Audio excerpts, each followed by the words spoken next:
अस्सलाम वालेकुम रहमतुल्लाहि व बरकातहू। बेटा आज एक टॉपिक का हाजिर होते हैं कि how to write a chemical formula. जो आज टॉपिक है केमिकल फार्मूला कैसे लिखा जाता है, बहुत इंपॉर्टेंट है बेटा। सारी केमिस्ट्री बेटा इसके गिर्द घूमती है। हम जितने भी बेटा केमिकल है उनको केमिकल फार्मूला की सूरत में लिखते हैं। क्लियर? और बेटा केमिकल फार्मूला क्या होता है बेटा, जैसा कि हमने एलिमेंट पढ़े बेटा, एलिमेंट को भी शो करने के लिए हमने कुछ सिंबल इस्तेमाल किए बेटा। ऐसे ही जो बेटा कंपाउंड होते हैं बेटा, उनको भी शो करने के लिए हम सिंबल का इस्तेमाल करते हैं और बेटा उसको केमिकल फार्मूला कहते हैं। जैसा कि हम सोडियम की बात करें बेटा, सोडियम को शो करने के लिए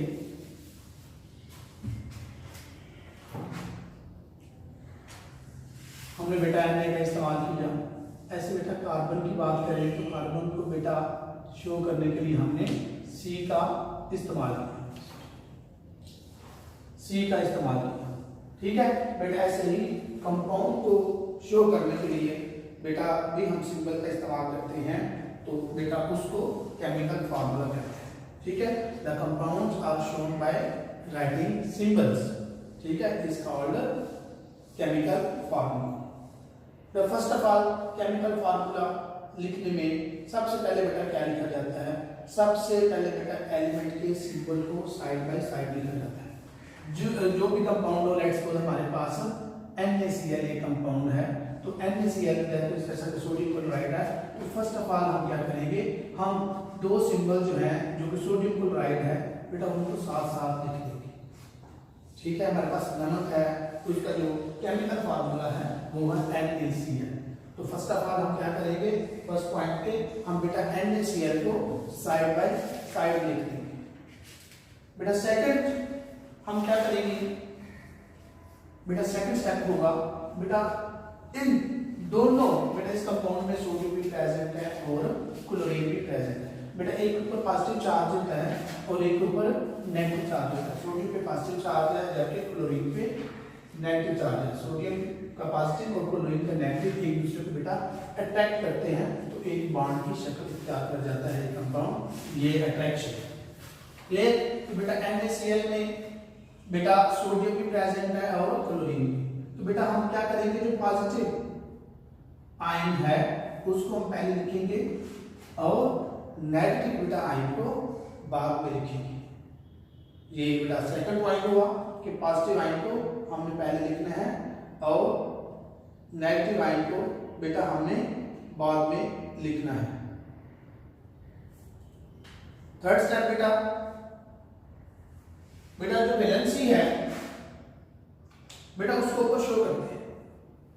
वैलेंसी को हमें शो करना है कि अगर वैलेंसी 1 है लाइक NaCl है तो हम लिखेंगे 1, और अगर वैलेंसी बेटा 2 है तो हम ऊपर लिखेंगे वैलेंसी 2, जैसा कि ऑक्सीजन के केस में।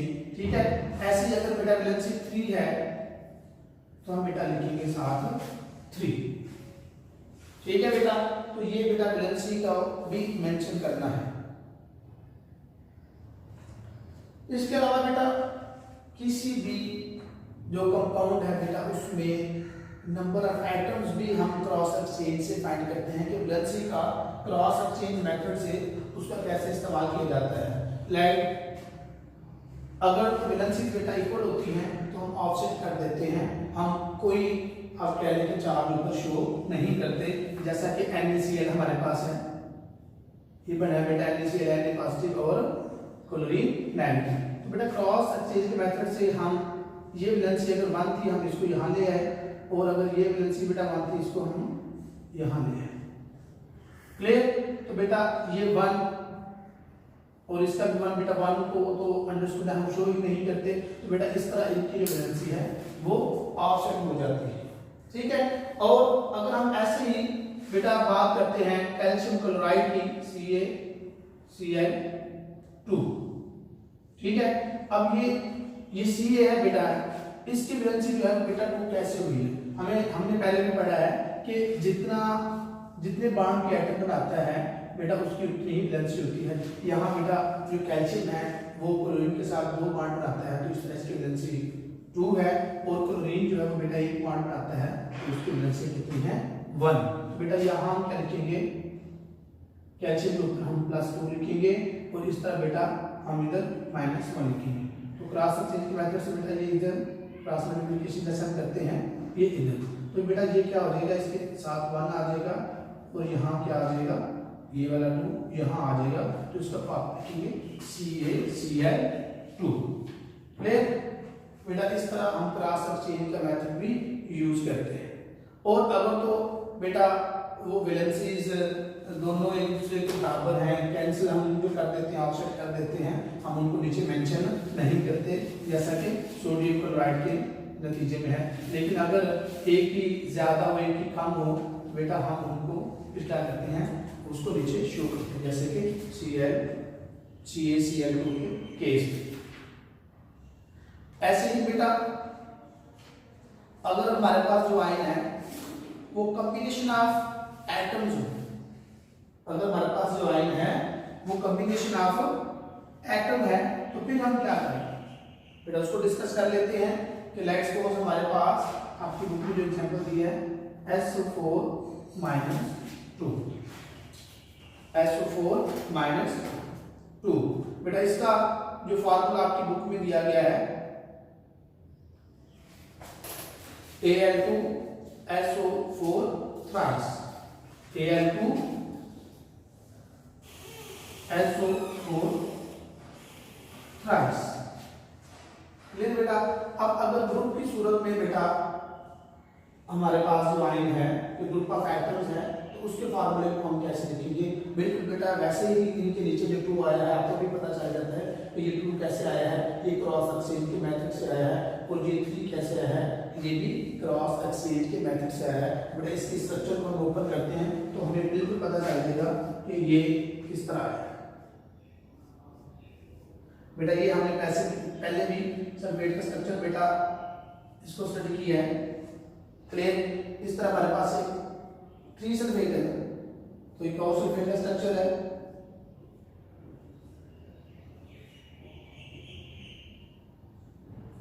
क्लियर, और इस तरह बेटा हमारे पास एक और सल्फेट का स्ट्रक्चर है।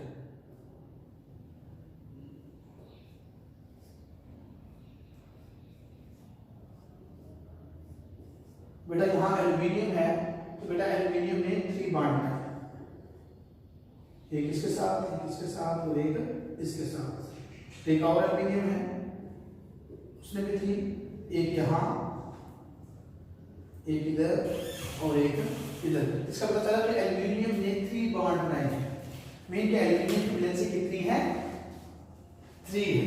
एल्यूमिनियम की वैलेंसी कितनी है, 3 है, जबकि यहाँ SO4 - 2 की जो वैलेंसी है वो 2 है।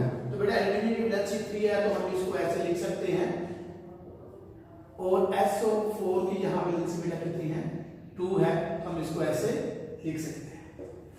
क्लियर, तो बेटा वही क्रॉस एक्सचेंज के मेथड से ये इधर और ये इधर, इस तरह बेटा Al2 SO4 बेटा ये 3 नीचे। बेटा ये भी हम बेटा ग्रुप ऑफ एटम के क्षेत्र में अगर हमारे पास कोई आयन आ जाता है तो बेटा उसके भी अलग फार्मूले को हम इस तरह लिखते हैं। एक और एग्जांपल बेटा आपकी बुक में दी गई है कि कैल्शियम फास्फेट, कैल्शियम फास्फेट। तो कैल्शियम फास्फेट के स्ट्रक्चर को हम देखते हैं, तो उसमें जो है उसके फार्मूला को ऐसे किस तरह लिखा गया है। तो फास्फेट बेटा हमें पता है कि फास्फेट का जो स्ट्रक्चर है वो कैसा होता है, PO4 की बुक में इस तरह ये जो है वो आयन दिया गया है कि PO4 3। अब इसका स्ट्रक्चर ड्रा करें बेटा, 4 ऑक्सीजन एटम, यहां भी बेटा ऐसे ही 4 ऑक्सीजन एटम, क्लियर, और यहां भी 2, आप कह रहे कि इसका जो फार्मूला है वो है CH3PO4 twice, CH3PO4 twice कि दो आपके आयन है फॉस्फेट। अब बेटा क्या होगा, कैल्शियम हमारे पास है यार, तो कैल्शियम बेटा यहाँ दो बॉन्ड बनाता है, यहाँ भी कैल्शियम है, यहाँ भी दो, और यहाँ भी कैल्शियम है, और यहाँ भी दो, मीन के कैल्शियम बेटा एट वन टाइम जो है वो दो बॉन्ड बना रहा है। इट मींस कि कैल्शियम की जो वैलेंसी है वो कितनी है, 2। तो बेटा हम ऐसे ही क्रॉस एक्सचेंज के मेथड से इसको लिखते हैं, कैल्शियम की वैलेंसी कितनी हमने पढ़ी, 2, और ऐसे ही बेटा हमारे पास PO4 थ्राइस लिखा है। बेटा क्रॉस एक्सचेंज का मेथड हम यहाँ भी इस्तेमाल करते हैं। क्लियर बेटा, ये 3CA3PO4 ट्वाइस। अब बेटा ये ब्रैकेट हम शो करते हैं, ये ब्रैकेट हम इसलिए लगाते हैं कि हमें पता चले ये पूरा जो ग्रुप ऑफ आप क्या लिखते हैं एटम्स हैं, ये टू सबके साथ है। हम ऐसे नहीं लिख सकते, ये ब्रैकेट के बगैर लिखेंगे तो ये इसका बिल्कुल गलत रॉन्ग सेंस देगा, तो इस वजह से बेटा हम ब्रैकेट लगाते हैं इस तरह। क्लियर बेटा, तो बेटा ये है कि हम केमिकल फार्मूला कैसे लिखते हैं, हम रिपीट कर लेते हैं कि फर्स्ट ऑफ ऑल बेटा हम जो भी कॉन्स्टिट्यूएंट्स हैं किसी भी कंपाउंड के उनको साइड बाय साइड लिखते हैं, और जो पॉजिटिव है उसको पहले लिखते हैं और जो नेगेटिव है बेटा उसको बाद में लिखते हैं। बेटा इसके बाद हम बेटा उनकी वैलेंसीज को भी मेंशन करते हैं। अगर किसी कॉन्स्टिट्यूएंट की किसी एटम की वैलेंसी 1 है तो हम 1 शो करेंगे, अगर 2 है तो हम 2 शो करेंगे, अगर 3 है तो बेटा हम 3 शो करेंगे। और बेटा जो वैलेंसी लिखने का तरीका है बेटा वो क्रॉस एक्सचेंज मेथड हम इस्तेमाल करते हैं। क्रॉस एक्सचेंज मेथड क्या है कि बेटा जो वैलेंसी हैं वो बेटा उनको अब क्रॉस मल्टीप्लिकेशन के थ्रू राइट कार्नर की तरफ लेके आया जाता है बेटा, लोअर साइड की तरफ, जैसा कि आपके सामने मैंने सारी वजाहत की है। ऐसे ही बेटा अगर बेटा ग्रुप ऑफ एटम्स है तो ग्रुप ऑफ एटम को उसकी वैलेंसी का भी लिखने के लिए बेटा हमने क्रॉस एक्सचेंज के मेथड को इस्तेमाल किया, जिसमें हमारे पास 2 एग्जांपल थी। एक बेटा एल्यूमिनियम सल्फेट की एग्जांपल हमारे पास थी और दूसरी कैल्शियम फॉस्फेट की एग्जांपल हमारे पास थी। तो उनके भी फार्मूला को लिखने में हमने सबसे पहले कैल्शियम की वैलेंसी को देखा और उसमें फॉस्फेट का स्ट्रक्चर ड्रा किया, ऐसे सल्फेट का स्ट्रक्चर भी हमने ड्रा किया, उसमें भी बेटा एल्यूमिनियम की वैलेंसी को देखा और क्रॉस एक्सचेंज मेथड के थ्रू बेटा हमने इनका फार्मूला जो है लिख लिया। बेटा इसके बाद हमारा नेक्स्ट टॉपिक है केमिकल फार्मूले की टाइप्स। केमिकल फार्मूला बेटा अभी हमने स्टडी किया है कि जैसे ही एलिमेंट को सिंबल से जाहिर करने के लिए सिंबल की जरूरत होती है बेटा, ऐसे ही किसी कंपाउंड को किसी मॉलिक्यूल को बेटा जाहिर करने के लिए जिस चीज की जरूरत होती है उसको बेटा केमिकल फार्मूला कहते हैं। बेटा केमिकल फार्मूले की टाइप है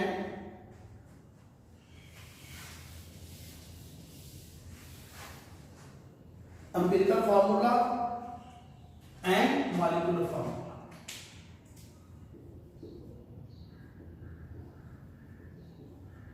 केमिकल फार्मूला,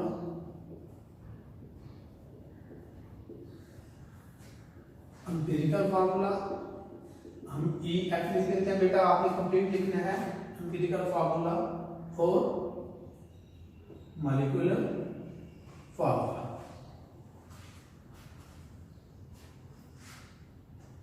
बेटा एम्पिरिकल फार्मूला क्या होता है?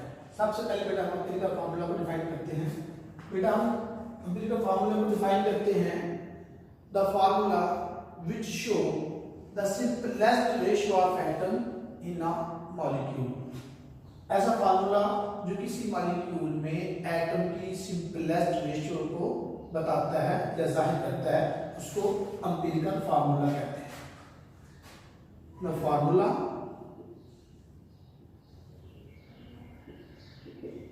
which shows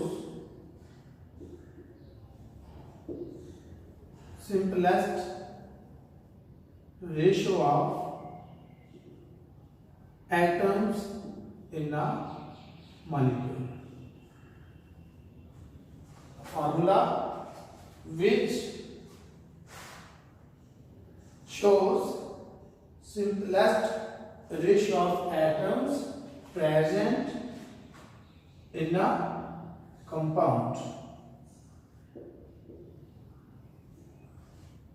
किसी कंपाउंड में एलिमेंट की सिंपलेस्ट रेशियो को जाहिर करने वाला जो फार्मूला है उसको एम्पिरिकल फार्मूला कहते हैं। फॉर एग्जांपल बेटा हमारे पास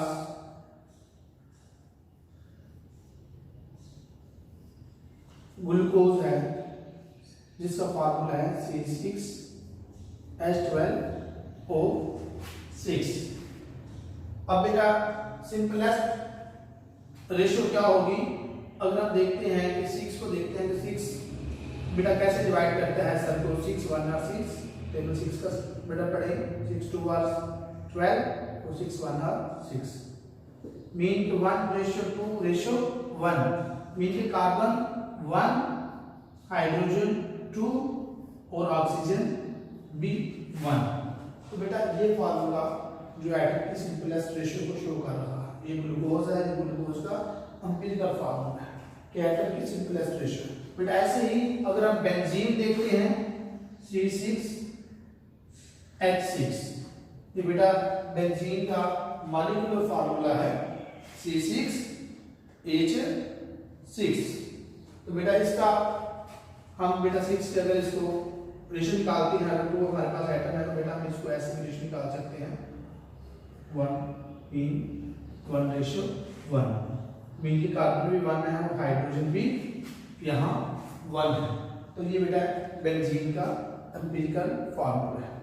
ऐसे बेटा आपकी बुक में SiO2 की एग्जांपल दी गई है, सैंड की SiO2।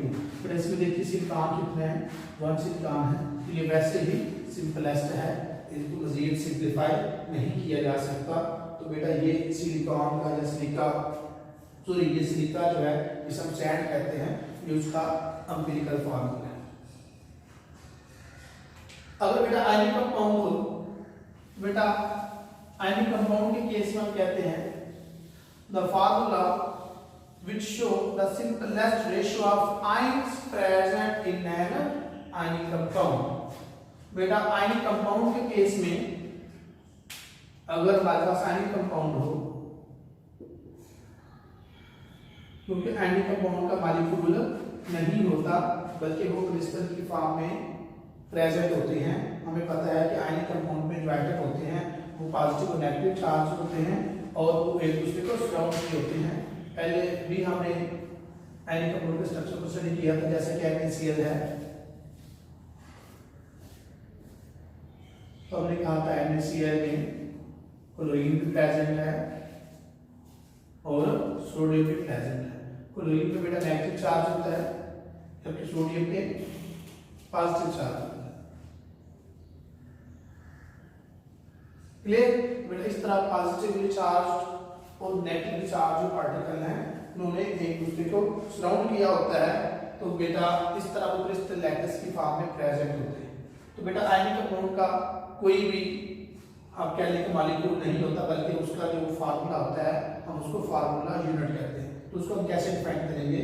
The formula which show the simplest ratio of ions present in an ionic compound, हम यह लिख लेते हैं the formula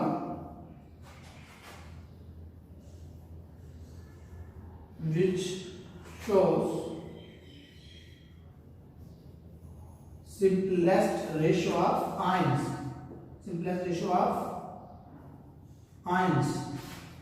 present in an ionic compound।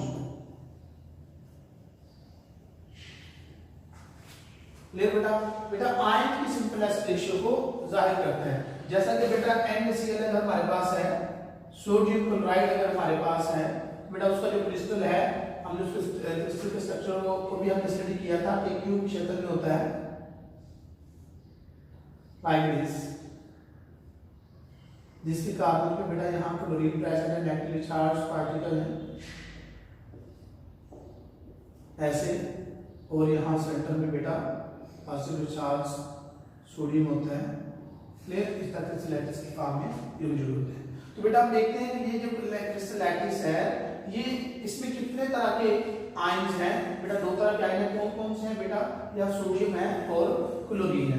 बेटा ये दो तरह के ही आयन हैं, ठीक है। तो बेटा इनकी जो रेशियो है वो 1:1 निकलती है। क्लियर? तो ये बेटा सिंपलेस्ट रेशियो ऑफ आयन है। क्लियर? ये इसका बेटा एम्पिरिकल फार्मूला है। इस तरह बेटा ऐसे ही KBr की एग्जांपल दी हुई है। बेटा KBr भी एक आयनिक कंपाउंड है, तो बेटा उसका भी एम्पिरिकल फार्मूला जो है वो भी ये KBr ही है, क्योंकि ये सिंपलेस्ट रेशियो ऑफ आयंस को शो कर रहा है। क्लियर बेटा? मैं रिवाइज कर देता हूं कि एम्पिरिकल फार्मूला क्या होता है। ये वो फार्मूला आता है जो किसी कंपाउंड में जो एटम्स होते हैं उनकी सिंपलेस्ट रेशियो को शो करता है। The formula which shows the simplest ratio of atoms in a compound. तो इसके एग्जांपल में हमने ग्लूकोज पढ़ा कि ग्लूकोज का जो मॉलिक्यूलर फार्मूला होता है वो C6H12O6 होता है, और उसको अगर हम सिंपलीफाई करें तो हमें CH2O आ जाता है। ऐसे हमने बेंजीन को स्टडी किया कि बेंजीन का जो फार्मूला होता है वो C6H6 होता है, और उसको सिंपलीफाई करें तो वो CH आ जाता है। इस तरह बेटा सिलिका SiO2, तो सिलिका बेटा ये पहले ही सिंपलेस्ट है, तो इसको मजीद सिंपलीफाई नहीं किया जा सकता। तो बेटा इस तरह सिलिका का जो एम्पिरिकल फार्मूला है वो SiO2 आ जाता है। बेटा in case of ionic compound, तो आयनिक कंपाउंड में हमने कहा कि आयन की जो सिंपलेस्ट रेशियो है किसी कंपाउंड में, आयन की जो सिंपलेस्ट रेशियो है किसी कंपाउंड में, उसको बेटा फार्मूला जिसे यूनिट कहते हैं, इसका कोई भी बेटा मॉलिक्यूल नहीं होता, बल्कि इसका फार्मूला यूनिट होता है। क्यों? कि बेटा ये क्रिस्टल लैटिस की फॉर्म में मौजूद होते हैं, जिसमें पॉजिटिवली और नेगेटिवली चार्ज जो एटम्स होते हैं या आयन होते हैं, उन्होंने एक दूसरे को सराउंड किया होता है। तो NaCl की बेटा हमने एग्जांपल ली कि इसका जो क्रिस्टल होता है बेटा वो दो तरह के आयन से मिलकर बना होता है, Na सोडियम और Cl क्लोरीन। ठीक है, सोडियम आयन और क्लोराइड आयन से मिलकर बना होता है। तो बेटा इनके दरमियान जो सिंपलेस्ट रेशियो है वो 1:1 है। दूसरी एग्जांपल आपको बुक में दी हुई है KBr, बेटा उसमें भी जो सिंपलेस्ट रेशियो है वो 1:1 है पोटेशियम क्लोराइड में। क्लियर बेटा? इसके साथ बेटा हमारा मॉलिक्यूलर फार्मूला है, उसको भी डिस्कस कर लेते हैं। तो मॉलिक्यूलर फार्मूला बेटा क्या होता है? The formula which shows the actual number of atoms present in a compound. बेटा वो सिंपलेस्ट रेशियो ऑफ एटम्स को बताता है, और ये एक्चुअल नंबर ऑफ एटम्स, ये बेटा मॉलिक्यूलर फार्मूला है, ये क्या बताता है? Shows actual number of atoms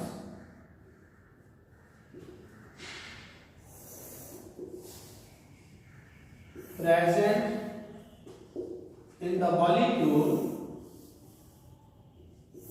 of a molecular substance। किसी मॉलिक्यूल में मौजूद एटम की एग्जैक्ट नंबर को जो फार्मूला शो करता है उसको बेटा मॉलिक्यूलर फार्मूला कहते हैं। फॉर एग्जांपल C6H12O6, बेटा ये क्या है? बेटा ये ग्लूकोज का फार्मूला है। अब ये फार्मूला बताता है कि ग्लूकोज में एक्चुअली 6 कार्बन एटम होते हैं, 12 हाइड्रोजन एटम होते हैं और 6 ऑक्सीजन एटम होते हैं। ये एक्चुअल नंबर ऑफ एटम्स को बता रहा है। जबकि एम्पिरिकल फार्मूला में क्या था कि सिंपलेस्ट रेशियो, क्योंकि हमने रेशियो निकाली थी, हमने 6 के सबको डिवाइड कर दिया था। ऐसे अगर हम बेंजीन की बात करें C6H6, बेंजीन एक बेटा ऑर्गेनिक कंपाउंड है। क्लियर? तो इसका भी बेटा एक्चुअल नंबर ऑफ जो एटम है वो कार्बन 6 है और हाइड्रोजन भी 6 है। ये एक्चुअल नंबर है। ये अगर ये इतने एटम प्रेजेंट होंगे तो इसको बेंजीन कहेंगे। अगर इस तरह इसमें इतने एटम प्रेजेंट होंगे तो इसको क्या कहेंगे? इसको ग्लूकोज कहेंगे। क्लियर? और अगर ऊपर से नीचे एटम पहुंचेंगे तो ये हम ना इसको ग्लूकोज कहेंगे और ना इसको ही बेंजीन कहेंगे। ये एक्चुअल नंबर ऑफ एटम्स को जो फार्मूला बताता है उसको मॉलिक्यूलर फार्मूला कहते हैं। अब बेटा कुछ कंपाउंड ऐसे होते हैं जिनका मॉलिक्यूलर फार्मूला और एम्पिरिकल फार्मूला बेटा सेम होता है। वही सिंपलेस्ट रेशियो को भी शो कर रहे होते हैं और वही कंप्लीट नंबर ऑफ एटम्स को भी शो कर रहे होते हैं, जैसा कि हमारे सामने एग्जांपल है कार्बन डाइऑक्साइड की CO2। अब बेटा इसको तो हम मजीद सिंपलीफाई नहीं कर सकते और एक्चुअली इस में जो नंबर ऑफ एटम्स होते हैं वो भी इतने ही होते हैं, क्योंकि कार्बन का एक एटम होता है और ऑक्सीजन के 2 एटम होते हैं। ठीक है, ये सिंपलेस्ट रेशियो भी है और एक्चुअल नंबर ऑफ एटम्स भी है। ये बेटा कार्बन डाइऑक्साइड का फार्मूला है, कार्बन डाइऑक्साइड। क्लियर? फिर ऐसी वाटर है H2, बेटा 2 हाइड्रोजन इसके अंदर प्रेजेंट है और एक इसमें ऑक्सीजन प्रेजेंट है, तो बेटा वाटर का भी एम्पिरिकल फार्मूला भी यही है, सिंपलेस्ट रेशियो भी यही है और मॉलिक्यूलर फार्मूला भी यही है। क्लियर? तो बेटा इस तरह सिलिका को हमने स्टडी किया, या हम इसे सैंड भी कहते हैं। बेटा इसका मॉलिक्यूलर फार्मूला भी यही है और इसका एम्पिरिकल फार्मूला भी यही है। बेटा अगर हमें एम्पिरिकल फार्मूला मालूम हो तो बेटा हम मॉलिक्यूलर फार्मूला भी फाइंड कर सकते हैं। उसके लिए हमारे पास बेटा एक फार्मूला है कि empirical formula is equal to molecular formula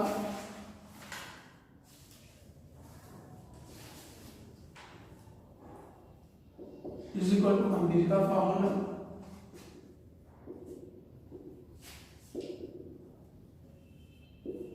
into n। बेटा ये n वो डिजिट है, जैसे कि कार्बन में ग्लूकोज हमने शो किया था कि हम जो होल नंबर को शो करता है कि हम 6 से अगर इसको डिवाइड करते हैं तो ये 6 जो है वो बेटा n की तादाद को शो करेगा कि 6 का number n is equal to 6। Clear? बेटा अगर ये n की वैल्यू है बेटा 1 भी हो सकती है, 2 भी हो सकती है, 3 भी हो सकती है, 4 ऐसे ही। लाइक अगर हम फॉर एग्जांपल ग्लूकोज की बात करते हैं तो ग्लूकोज का बेटा हम क्या करेंगे, ग्लूकोज का जो केमिकल फार्मूला है C2O। क्लियर? तो ग्लूकोज में बेटा n होता है 6 के, तो बेटा हम ऐसे 6 को मल्टीप्लाई करेंगे तो कार्बन क्या आ जाएगा 6, हाइड्रोजन क्या आ जाएगा 12 और ऑक्सीजन हो जाएगा 6। बेटा ये इसका मॉलिक्यूलर फार्मूला निकला है। फार्मूला क्या है? Molecular formula is equal to empirical formula bracket और साथ n। बेटा जो n होता है वो एम्पिरिकल फार्मूला से ही हम ट्राई करते हैं, जो सिंपलेस्ट नंबर होता है जिससे हम सारे कंपाउंड में जो नंबर ऑफ एटम होते हैं उससे डिवाइड करते हैं। ले बेटा इस तरह बेटा हम मॉलिक्यूलर फार्मूला को मालूम कर सकते हैं। बेटा नेक्स्ट जो हमारा टॉपिक है molecular mass and formula mass, वो इंशाल्लाह ताला हम उसको नेक्स्ट लेक्चर में स्टडी करेंगे। Thank you very much.